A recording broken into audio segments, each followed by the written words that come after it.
Gratulujem ti! Klikol si na toto video, čo znamená, že si oficiálne vycibreným krokom vpred, stať sa viac produktívnejším a konečne dosiahnuť život, o ktorom túžiš a ktorý si zaslúžiš.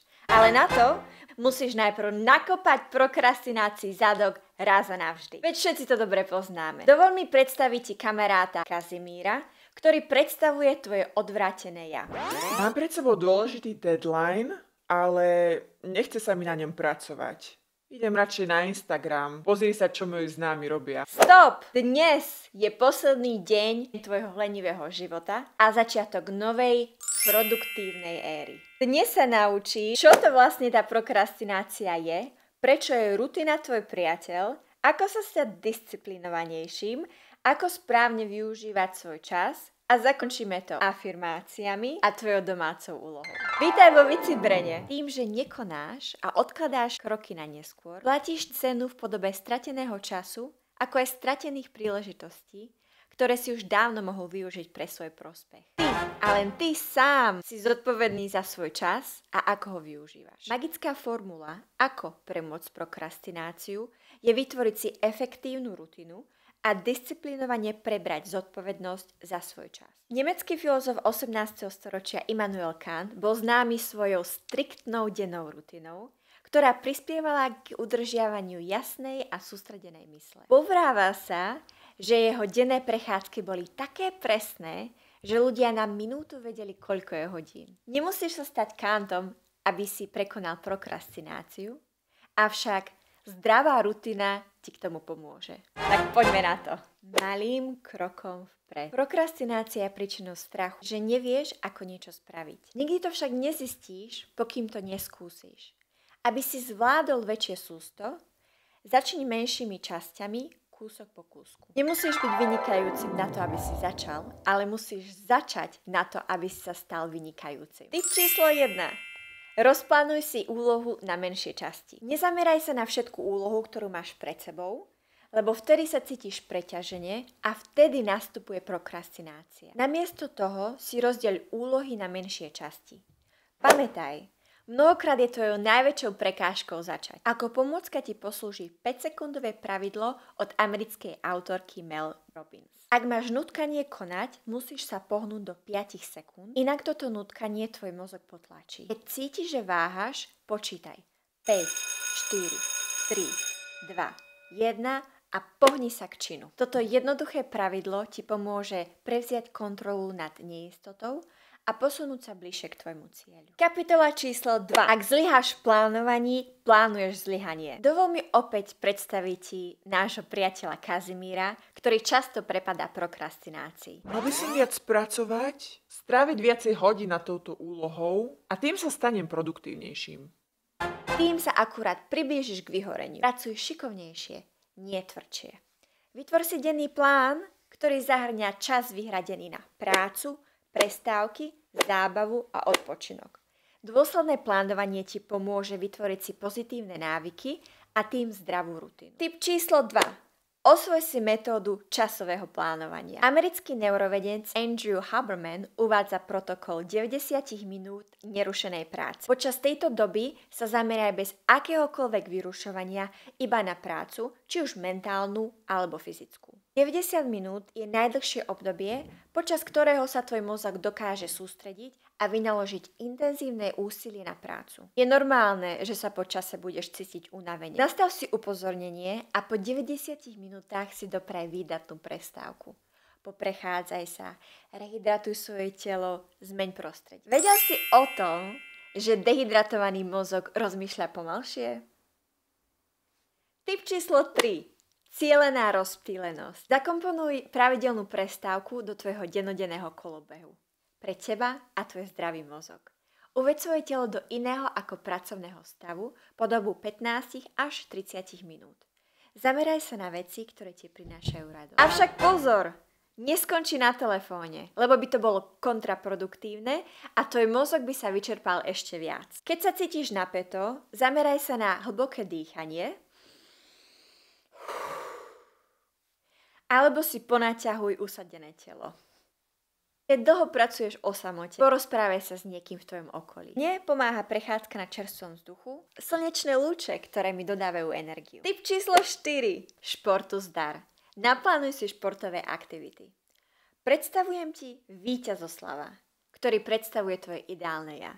Víťazoslav ovláda triky, ako premôcť prokrastináciu. Pre mňa je pohyb odmenou. Cvičenie nepovažujem ako ďalšiu úlohu, ale ako odmenu, že moje telo je zdravé, naháňam pocit šťastia a úspechu. A má pravdu. Pravidelné cvičenie stimuluje tvorbu nových mitochondrií, zvyšuje hladinu energie a znižuje stres. Tip číslo 5. Vizuálne spúšťače. Predejď prokrastinácii a s ľahkosťou sa pustiť do úloh vďaka vizuálnym spúšťačom. Tieto spúšťače, ktoré slúžia ako vizuálne pripomienky, ti pomôžu aktivovať automatické správanie a motivovať ťa k začatiu činnosti. S touto automatizáciou dokážeš výrazne znížiť kognitívnu záťaž, ktorá je často spojená so zahájením úlohy. Víťazoslav vie, že ho zvykne premôcť prokrastinácia. Preto sa na ňu vopred pripraví. Keďže som sa rozhodol pravidelne cvičiť, vytvoril som si systém pripomienok, ktorý mi to uľahčuje. Športovú tašku si nechám na viditeľnom mieste. Takáto jednoduchá metóda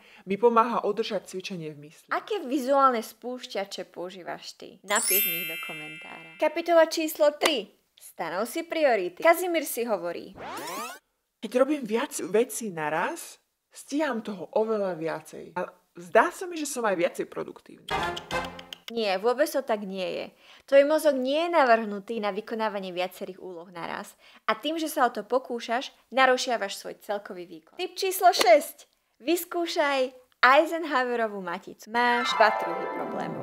Naliehavé a dôležité. Naliehavé nie sú dôležité a dôležité nie sú nikdy naliehavé. Používaním Eisenhowerovej matice lepšie rozpoznáš, na čo sa zamerať.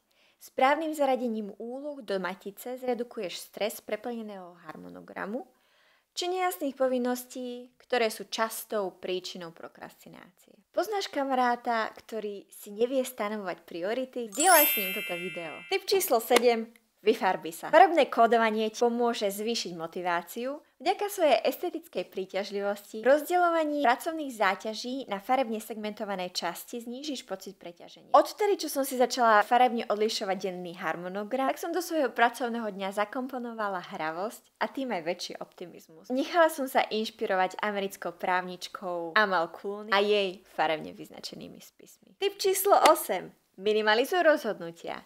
Limituj množstvo rozhodnutí, ktoré musíš prijať denne. Predídeš tým únave z rozhodovania. Znížiš tak čas trávený váhaním a zvýšiš tak čas na produktívnu prácu. Zamyslel si sa niekedy nad tým, prečo Steve Jobs nosili stále rovnaké oblečenie? Kapitola číslo 4. Uprať si stôl. Počul si už niekedy o spojitosti medzi usporiadanou miestnosťou a usporiadanou myslou? Stav fyzického prostredia, v ktorom sa nachádzaš, ovplyvňuje tvoj mentálny stav. Usporiadaný priestor sa považuje za faktor, ktorý podporuje bystré myslenie, znižuje stres, zvyšuje produktivitu, podporuje pozitívne návyky, tvára vizuálnu harmóniu. Preto uprať si stôl, za ktorým pracuješ. Takisto minimalizuj rozptýlenia v miestnosti, v ktorej sa nachádzaš, akými sú telefón, sociálne siete, či televízor v pozadí, ktorý aj tak nepozeráš, akurát ti žerie energie. Ak sa naozaj nevieš sústrediť, všetko ťa naokolo rozptýluje, zájdi si do knižnice, príjemnej kaviarni alebo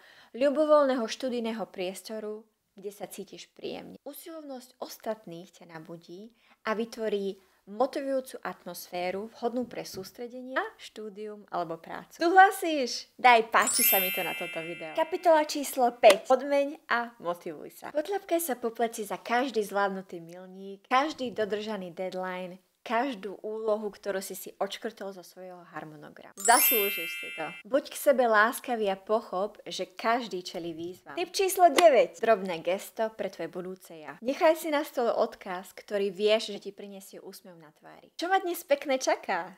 Pripomeň si jednu vec, ktorá ťa čaká a tešíš sa na ňu. Sústreď sa na pozitívne myslenie, čo ti pomôže predísť odkladaniu úloh. Tip číslo 10. Vizualizuj svoj úspech. To, čo si dokážeš predstaviť, dokážeš aj vytvoriť.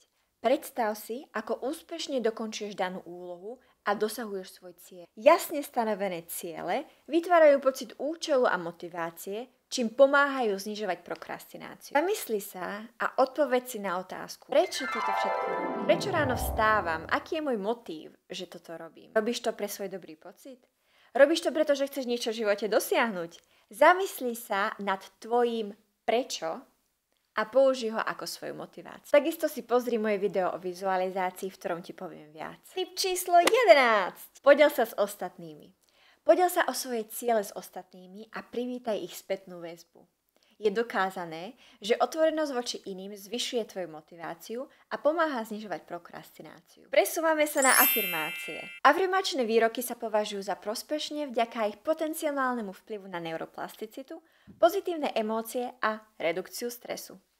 Keď si opakuješ afirmačné výroky, prispievaš k reorganizácii nervových dráh, uvoľňovaniu dopamínu, znižuješ hladiny stresových hormónov. Opakuj so mnou. Mám kontrolu nad svojím časom a používam ho múdro na dosiahnutie svojich cieľov. Prokrastinácia nemá nado mnou moc, som pánom svojich činov a vyhýbam sa zbytočnému odkladaniu. Som proaktívny a beriem iniciatívu do vlastných rúk vo všetkých oblastiach svojho života. Uvoľňujem potrebu dokonalosti a zložité úlohy si rozdeľujem na zvládnutelné kroky, ktoré riešim s ľahkosťou. Moja sústredenosť je nezlomná a dôverujem svojim schopnostiam dokončiť úlohy efektívne. Každá úloha, ktorú dokončím, ma posúva bližšie k cieľu. Prehraj si tieto afirmácie toľkokrát, koľko budeš potrebovať, až kým sa ti nevrijú do pamäti a nestanú sa tvojou súčasťou. A prichádzame na poslednú kapitolu.